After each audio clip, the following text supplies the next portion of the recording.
Hi everyone, I'm here with Giva Wilkerson and I'm doing my first video on my CCI Instagram.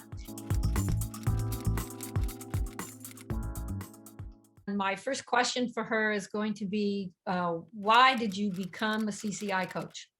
But I became a coach because my eating disorder recovery has been probably one of the most significant victories in my life. I learned so much from that journey.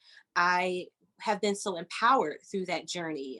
And I want to bring that to other people, particularly other African American people, other Black people. When I was in my eating disorder, I didn't have a lot of people who looked like me, who came from a similar background as me, there to support me. And, now that I've reached recovery and now that I've had your wonderful training, I feel so prepared and so energized. And I feel like this is my calling. So I have to give back. That's who I am at this point. And to deny that would just be really denying how much I've grown as a result of this experience.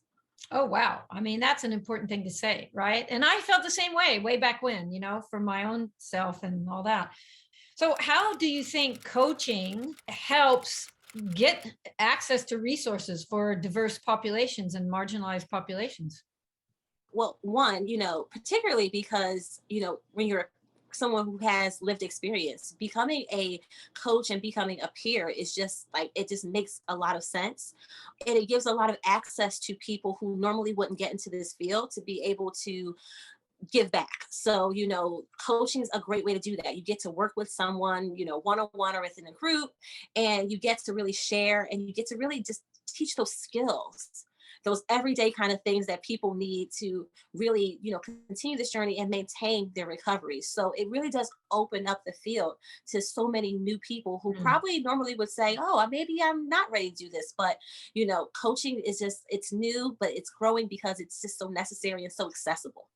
It's important probably to mention that it's Black History Month, and I would like to hear from you because you've had a lot of training, a lot of experience working with people in the field, why you think it's important to talk about eating disorders during Black History Month. For me, Black History Month is about sharing, learning, and recognition. And, along with that, that's talking about mental health and how it impacts the Black community.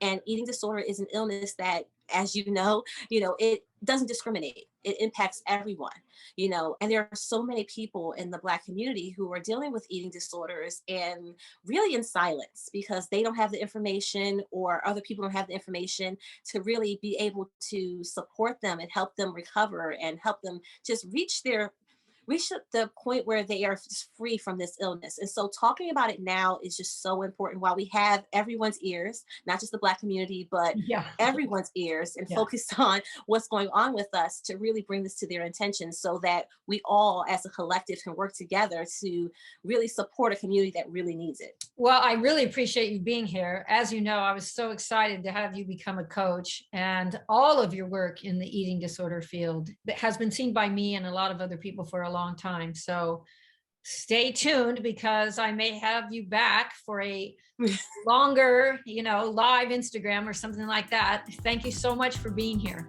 Oh, thank you for having me, Carolyn, anytime. All right, take care.